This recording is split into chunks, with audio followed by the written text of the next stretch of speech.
الله أكبر الله أكبر.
Assalamualaikum warahmatullahi ta'ala wabarakatuh.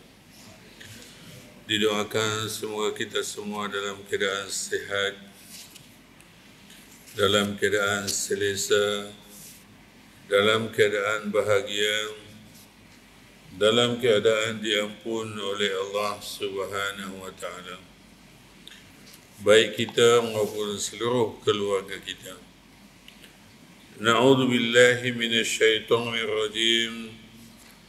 marilah pakat berlindung dengan Allah daripada syaitan yang terkutuk. Minal jinnati wan nas, daripada syaitan jenis jin maupun syaitan jenis manusia. Bismillahirrahmanirrahim, dengan nama Allah yang luas kasih sayangnya dan kekal kasih sayangnya. Alhamdulillahilladzi an'ama alaina al-iman wal islam. Segala puji bagi Allah yang telah menganugerahkan kita nikmat iman dan Islam. Wassalatu wassalamu ala sayyidil mursalin. Salawat dan salam kepada semulia yang mulia Rasul Muhammad sallallahu alaihi wasallam. Arsalahu Allahu bil huda wa dinil haq. Allah telah mengutusnya dengan petunjuk dan agama yang benar. Liyuzhirahu ala dini kullih, untuk diamalkan semua hukum hakam Allah. Walau karihal kafirun, walaupun orang-orang kafir tak setuju. Sekali lagi kita ucapkan tahniah dan terima kasih kepada pengerusi jawatan kuasa Tuan-Tuan Imam Bilal Siak yang telah mengurus takbir masjid kita dengan baiknya. Dan tahniah kepada semua ahli jemaah yang memilih untuk hadir pada malam ini. Mudah-mudahan kehadiran kita mengundang rahmat dan menjauhkan daripada murkanya. Dan mudah-mudahan kita istiqamah sampai ke akhir hayat kita. Tuan-tuan, puan-puan, saudara saya sekalian, puan-puan tadi, InsyaAllah kita akan sambung pengajian berkitab tentang Asma'ullahil Husna, nama-nama Allah yang baik. Dan perlulah kita dapat gambaran ataupun penjelasan tentang betapa agungnya Allah, betapa mulianya Allah, betapa besarnya Allah dan segala gajahnya yang baik. Sebab itu Allah punya sifat itu bersifat kamalat, sifat kesempurnaan.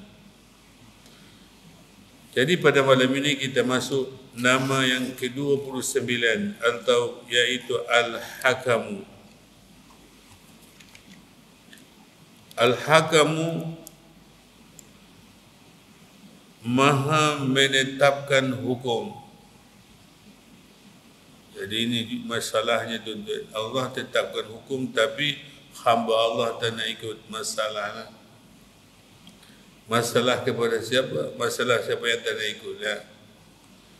Adapun yang ikut tu insya-Allah dapat pahala dan kebaikan dunia dan akhirat. Al-Hakamu itu yang maha menetapkan hukum adalah di antara nama-nama Allah yang baik ataupun Asma'ullahil Husna itu, yaitu Allah Subhanahu wa taala adalah hakim yang berkuasa secara mutlak. Secara mutlak itu apa tu? Maknanya tidak ada siapa yang boleh IQ. Tak boleh ada yang membantah. Tak boleh ada yang tak setuju. Itu ya. Cuma manusia ini memang ketegak betul. Jadi ketegak, degil. Sebab itu amanah diceritakan dalam Al-Quran, gunung ganang, bukit bukau tidak mampu menerima amanah. Tapi manusia mampu tuan-tuan, kerana ia disifatkan oleh Allah zaluman jahula. Dia zalim dan jahil, tak tahu apa. Baik itu tuan-tuan, dalam kehidupan kita pada hari ini, terutama yang akhir zaman ini, macam-macam penyalahguna yang berlaku pada kita, pada masyarakat kita. Jadi berkuasa secara mutlak untuk menetapkan dan memutuskan sesuatu hukum yang tidak seorang pun boleh menolak ketetapan dan keputusan hukum Allah Ta'ala itu. Sepatutnya begitulah. Tetapi apa yang terbaca jadi adalah sebaliknya. Dan tidak seorang pun juga berkuasa membantah hukumannya. Tak boleh bantah patutnya. Sebab itu Al-Quran dedahkan sikap orang Yahudi. Disebut sami'na wa asaina. Kami dengar tapi kami tak nak ikut. Tetapi didahkan juga sikap orang yang beriman, sami'na wa ata'na. Kami dengarkan, kami patuh. Jadi diharapkan kita adalah sami'na wa ata'na. Dan ini telah ditegaskan oleh Allah Azza wa Jalla dalam firman-Nya, innallaha qad hakama bainal ibad. Bahawa sesungguhnya Allah telah menetapkan hukum di antara sekalian hamba-hambanya. Sebab itu tuan-tuan, bila ikut hukum Allah itu, selain daripada dapat pahala, dan dia ada keberkatan dia. Tuan-tuan pernah dengar tak disebut oleh, contoh buat saya buat satu contoh ada. Saya kecil-kecil lagi saya dengar tuk guru tu bercakap. Dia kata Imam Abu Hanifah tu kalau dia minum dia sikit-sikit. Dia minum sikit-sikit, dia ditegurnya. Jadi yang terbaru tuan-tuan, buat kajian, doktor buat kajian. Kalau tuan minum terus dulu, dia membebankan buah pinggang. Itu dibuat kajian tuan-tuan. Jadi sebab itu kita minum sikit-sikit. Minum sikit-sikit. Begitu juga makan. Makan pun tuan-tuan, yang paling baik sikit-sikit walaupun kerap. Bukan banyak sekali dah tuan-tuan, terduduk terus. Sebab itu bila kita tengok kajian-kajian yang terbaru, penemuan-penemuan yang terbaru tentang kesihatan minum saja, cara minum tuan-tuan. Cara minum disebutkan minum, kalau boleh pagi-pagi jangan minum air sejuk. Kenapa tuan-tuan? Sebab dia bila minum air sejuk, dia kata dia seolah-olah badan kita cuba kena panaskan dulu air yang kita minum itu. Dengan menggunakan darah apa tu semua panaslah. Contohnya gitu. Kemudian dia kata dia jangan minum macam saya sebutkan tadi dah. Satu das semua sekali. Kemudian jangan minum hampir sangat dengan tidur. Dia hampir sangat dengan tidur. Saya lupa ada dua tiga tip lagi tu. Jadi maknanya begitulah keadaannya. Kadang-kadang bila ulama-ulama ni sebut, tak berapa percaya kita tu. Kebanyakanlah. Tetapi bila doktor sebut, ahli pengkaji sebut, dia terus percaya saja. Jangan gitu tuan-tuan. Jadi maknanya bila ulama sebut itu, dia adalah ikut penelitian tentang sifat Nabi contohnya. Sebab itu kalau tuan-tuan baca kitab As-Sama'i Muhammadiyah, sifat-sifat Nabi, ada untuk membimbing kita ke jalan sehat. Kemudian firman Allah Ta'ala ini dengan tegas menyatakan mereka yang mengakui bahawa Allah Subhanahu Wa Ta'ala telah menetapkan hukuman yang seadil-adil di antara hamba-hambanya adalah orang yang beriman dan syurga adalah kediaman mereka. Itu keadilan. Sebaliknya orang-orang yang mengingkari hukuman Allah Ta'ala itu adalah orang kafir dan neraka adalah tempat kediaman mereka. Cuma tuan-tuan, orang kafir ini khususnya lah, kadang-kadang dia tak percaya ada hari berbangkit dia, tuan. Dia kata, I born to be free. Kamu hidupkan untuk bebas, boleh buat ikut suka. Ini masalahnya. Dia tak nak percaya. Bila dia percaya tentang hari berbangkit ini, dia mesti cari agama yang menjanjikan hari berbangkit itu selesa. Okay.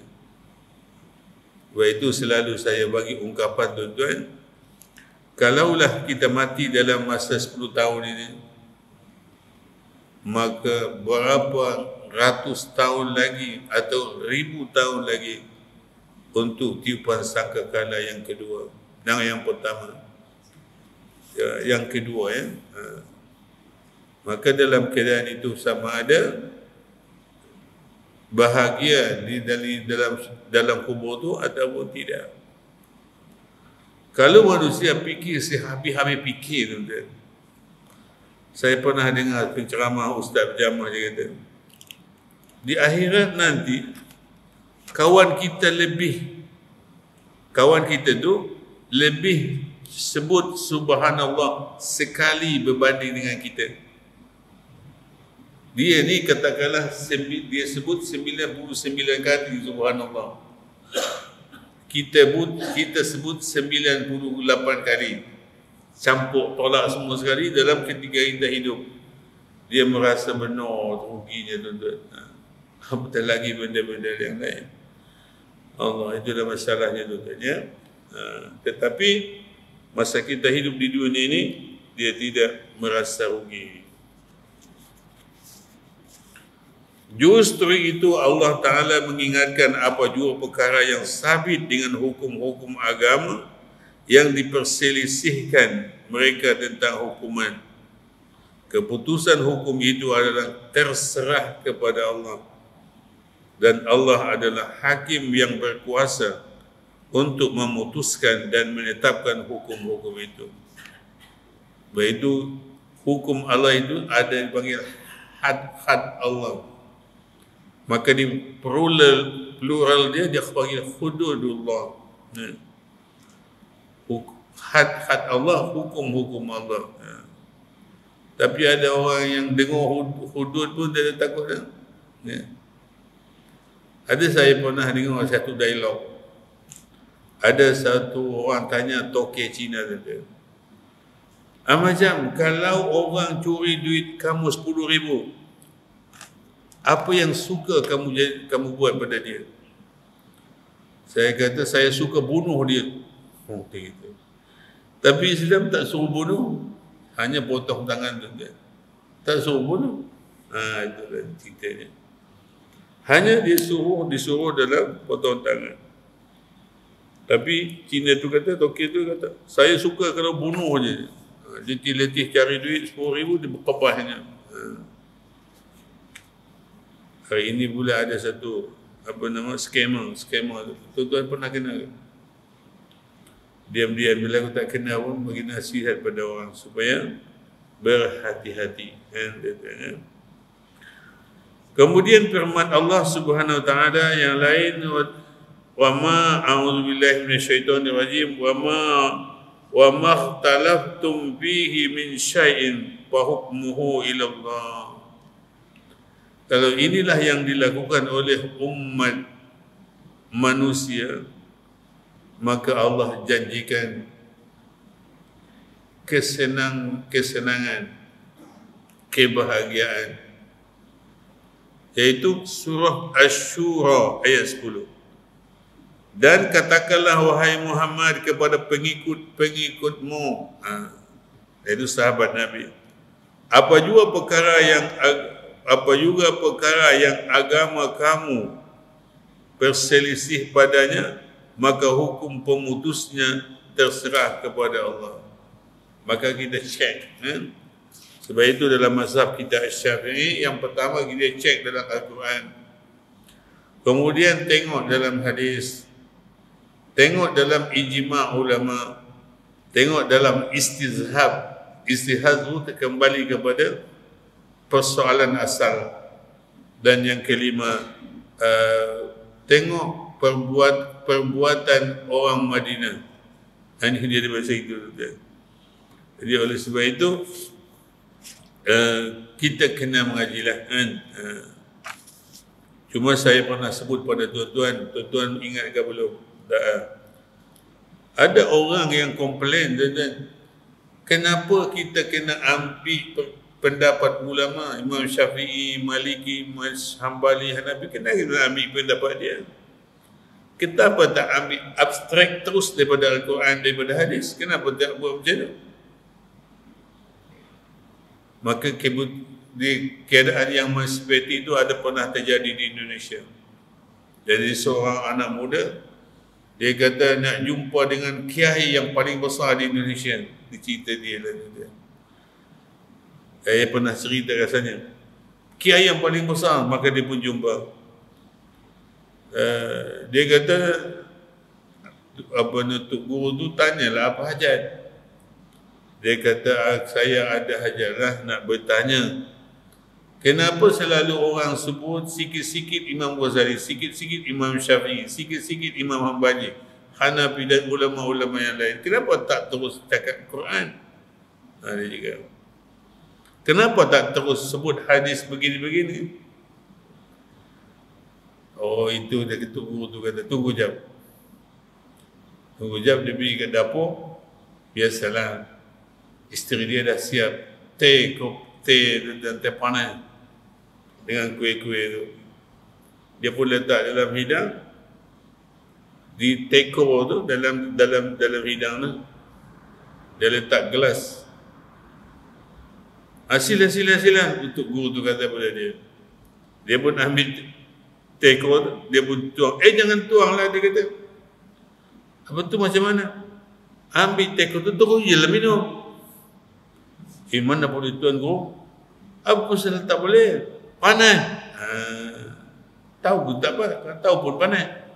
Begitulah keadaannya. Kita mana boleh tahu Quran itu macam mana, hadis itu macam mana. Kita nak abstrak ambil hukum daripada itu, kita tak mampu.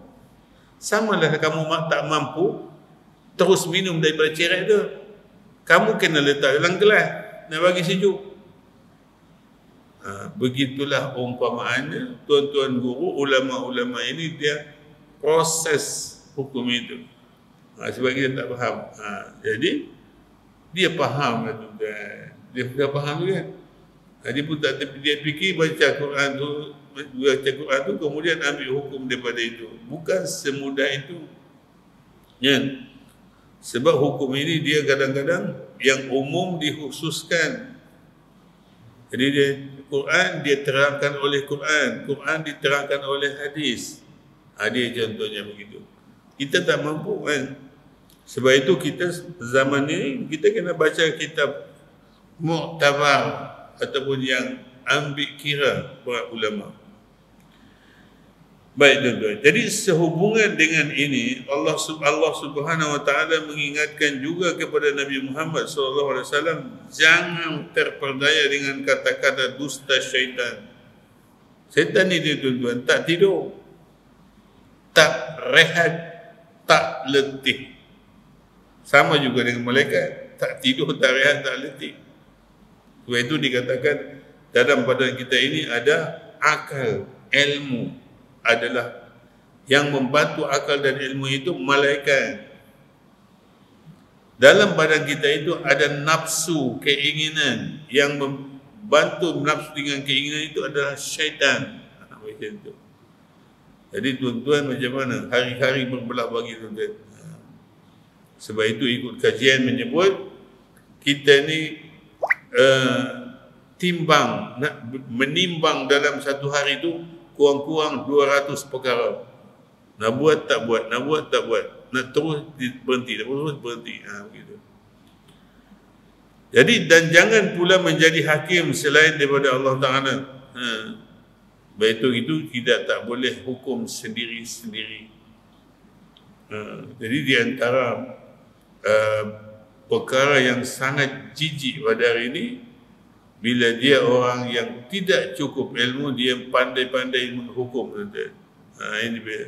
Ini yang dikatakan dolun mudillun, sesat dan menyesatkan. Begitu kalau ada yang tegur kita, alhamdulillah, dia perhati dengan kita, ya. Boleh jadi kita tak tahu itu, tidak perasan benda itu, kan?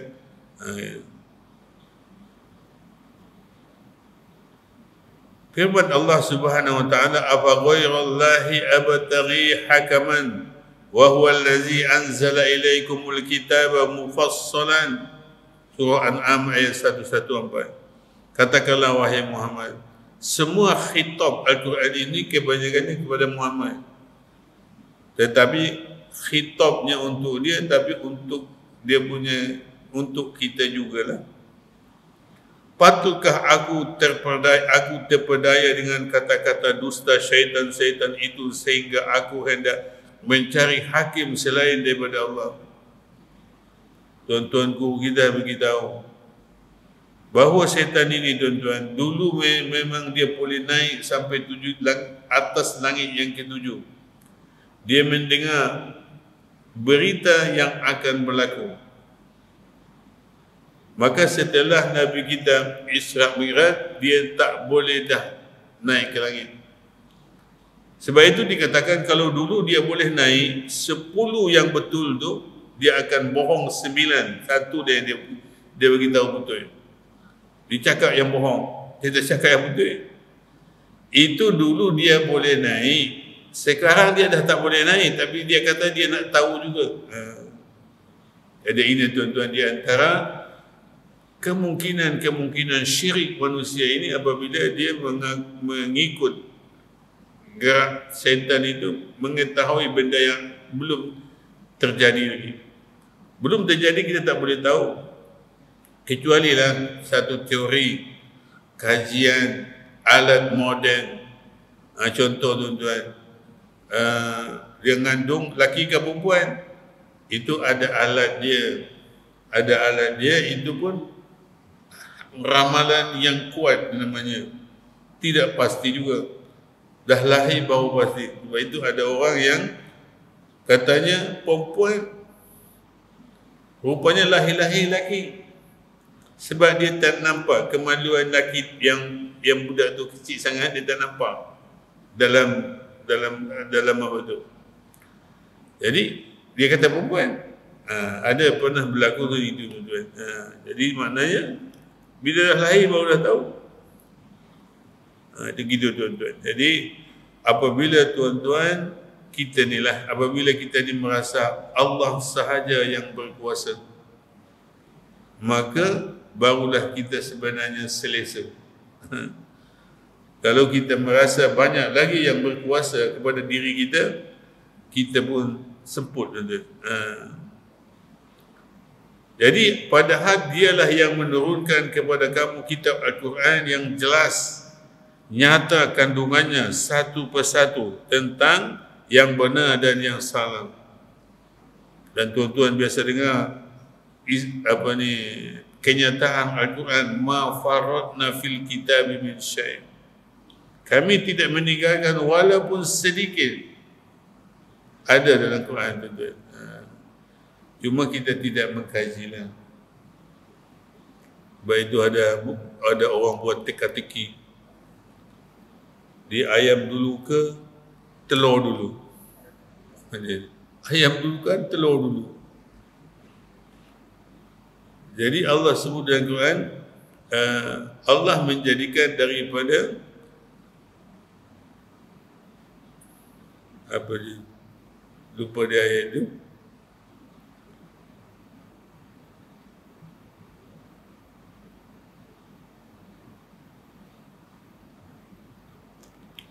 Tapi dia maksudnya dia menjadikan daripada tiada kepada ada, daripada ada kepada tiada. Jadi maknanya dia ikut ayat itu, maknanya telur dulu dia bawa ayam. Itu ayat dulu lah. Jadi kita begitu tuan. Kalau kita fikir-fikir, ayam dulu kan. Begitu tuan.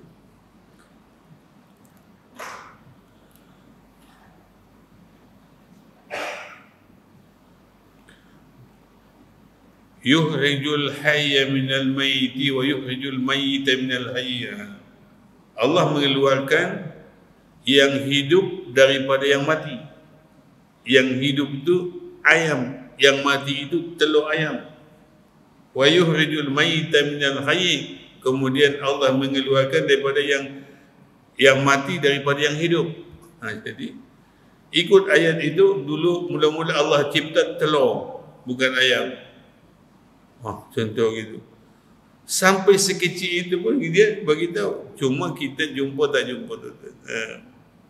Jadi kalau tuan-tuan nak menambah ilmu lah sikit tentang tafsir ini, dia pukul 6.30 pagi, Radio Aikim, Ustaz, lupa nama Ustaz dia akan bincang tentang tafsir Al-Quran 6.30 pagi sampai pukul 6.45. Lebih kurang begitulah. Memang cantik dia punya. Dia ambil daripada kitab tafsir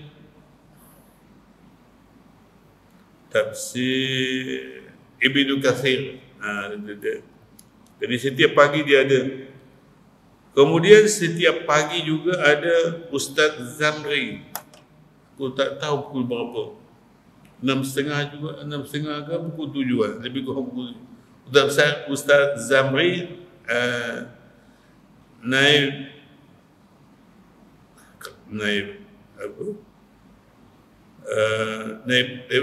Timbalan Mufti. Dia ada. Kalau tak silap pukul 7. Kadang-kadang datang dari rumah dia, kadang-kadang dari pejabat, kadang-kadang dia pergi mana-mana dari hotel. Itu pun sudah diambil hadis itu. Ini nak menambah ilmu kita lah. Bagaimana mereka mengistimbat, mengambil apa ni daripada Al-Quran itu.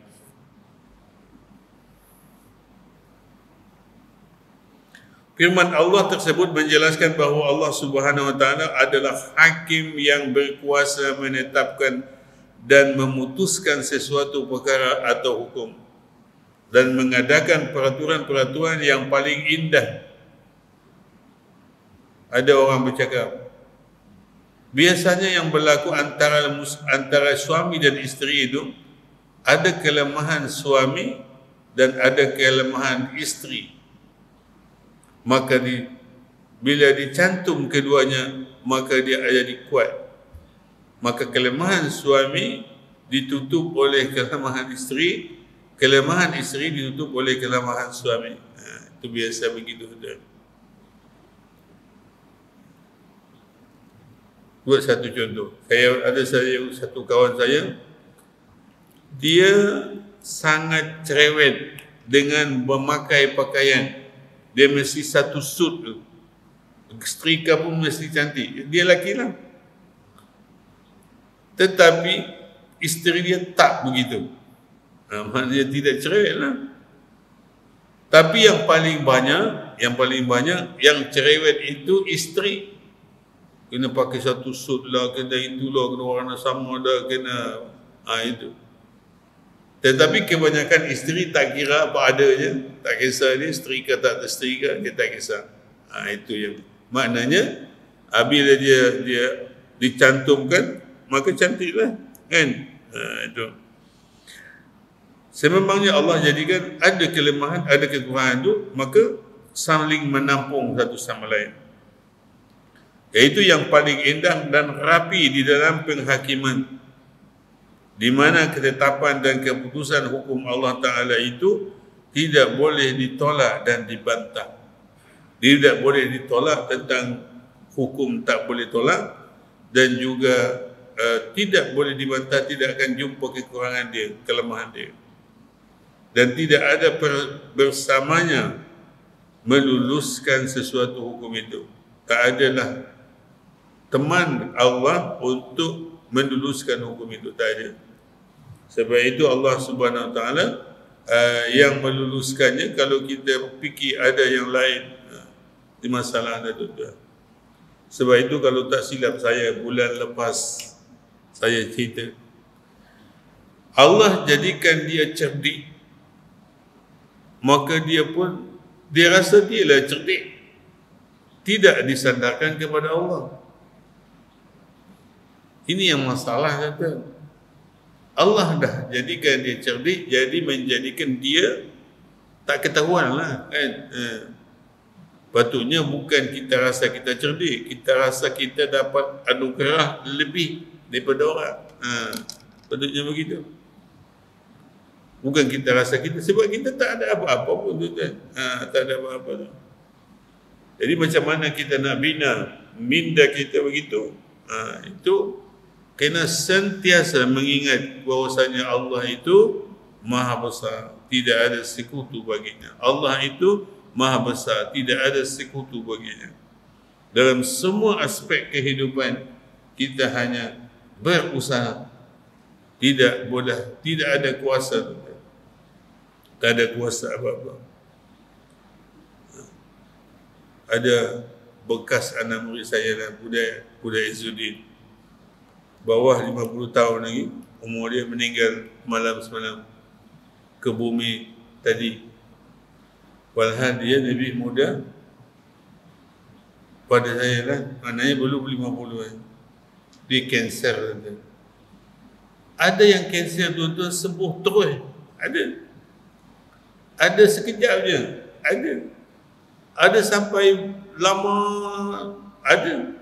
Dia tak tentu kan. Dia tak tentu. Cuma sebagai usaha dah tuan-tuan, yang penemuan baru tentang melemahkan penyakit kanser ataupun boleh mematikan terus, di antaranya adalah makan ubi dan pucuk ubi. Kamu tak tahu, tak lalu makan ke? Pucuk ubi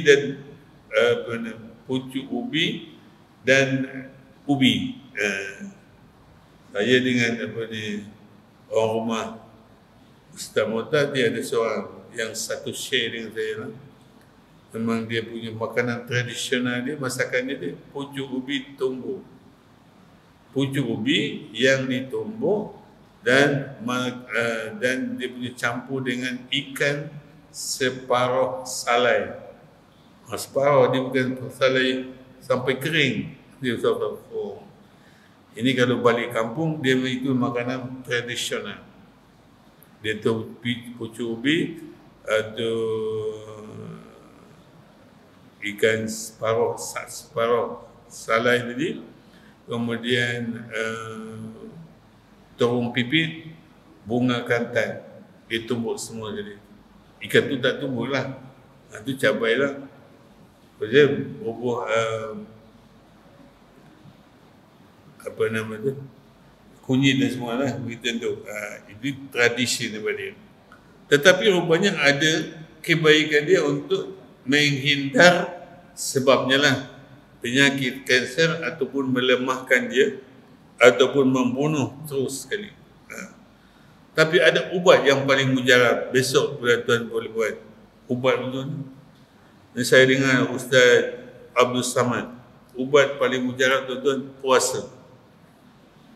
Puasa ni dia kata, mengikut kajian, Islam dah kata dulu lama, tasumu tasihu, kamu puasa kamu sihat. Dia kata bila kita lapar, maka penyakit itu tak boleh makan. Penyakit itu tak boleh makan, jadi dia makan sesama dia. Jadi penyakit itu makan penyakit itu. Jadi dia bermakan sama dia. Kalau kita ada makan minum, dia makan benda yang kita nak makan. Dia ada makan, ada kajian. Itu kajian tuan-tuan. Terpulanglah sebab, janganlah sebab kita puasa sebab itu. Tapi itulah kelebihan. Memang Nabi dah kabur. Tasumu tasihu. Kamu puasa, kamu akan sihat. Jadi besok hari Khamis, sunat puasa. Tapi selalu saya akan niatkan qada puasa mak saya. Mak saya dah meninggal, ayah saya ada lagi.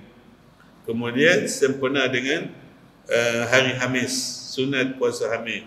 Mungkin sempena awal bulan, tengah bulan, akhir bulan, kan? Dia boleh lah. Tapi kita sebut dulu qada punya tuan. Jadi hadiah yang besar kepada mak bapak kita, bayar hutang dia, sama ada hutang di hutang puasa dan sembahyang ataupun hutang duit. Jadi tegasnya Allah Subhanahu Wa Taala adalah hakim yang menghukumkan hambanya dengan hukuman yang sebenar dan adil. Itu aja pernah berlaku di zaman Rasulullah. Pandai dia cakap pada Rasulullah, ya Rasulullah, kamu kena adil lah. Sebab pembahagian harta ghanimah, dia rasa tak adil kepada dia. Khalid bin Walid yang sebelah dia tuan-tuan, dah keluarkan pedang nak pancung. Nabi tak bagi. Cuma Nabi dia kata, kalau saya tidak adil, tidak ada lagi yang adil dalam muka bumi ini. Itu kita belajar dari tuan-tuan. Jadi maknanya Allah itu adil dan membela orang-orang yang mazlum, yang dizalimi, yang dianiaya, dan penganiayaan orang-orang yang zalim, dan juga menyatakan perkara-perkara yang hak dan melenyapkan perkara-perkara yang batil. Jadi itulah yang akan berlaku apabila kita mengikuti hukum hakam Allah Subhanahu Wa Taala. Jadi diharapkanlah, maknanya kita mendoakan supaya sama ada kita menjalankannya ataupun kita menolong benda itu berjalan. Kita menjalankan ataupun kita menolong benda itu berjalan. Kadang-kadang kita tidak mampu, tuan-tuan, tetapi dengan kuasa dan yang ada pada yang berkuasa, maka dia boleh jalankan. Maka berimanlah pemerintah itu dengan hukum hakam Allah Subhanahu Wa Taala. Jadi kalau dia tidak beriman dengan hukum hakam Allah, memang dia tak buatlah. Jadi kalau dia tak buat, kita pula biarkan, itu masalah kita tuan-tuan. Wallahu a'lam. A'udzubillahi minasyaitonirrajim. Bismillahirrahmanirrahim. Alhamdulillahirabbil alamin. Wassalatu wassalamu ala asyrafil anbiya'i wal mursalin wa ala alihi wa ashabihi wa man tabi'ahu bi ihsanin ila yaumiddin. Ya Allah, ampunilah dosa kami dan dosa kedua ibu bapa kami, dan dosa guru-guru kami, dan dosa tuan-tuan guru kami, dan dosa si mati kami, dan dosa kaum muslimin dan muslimat. Sayangilah kedua ibu bapa kami lebih daripada keduanya menyayangi kami semasa kecil. Ya Allah, bukakanlah pintu hati kami, akal fikiran kami, menerima segala hikmah dan ilmu-Mu. Ringankanlah tubuh badan kami, panca indera kami, laksanakan segala perintah-Mu. Ya Allah, anugerahkanlah kami rezeki yang halal dan barakah.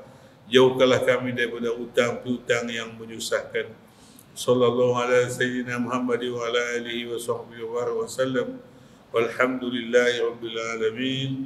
Assalamualaikum warahmatullahi taala wabarakatuh.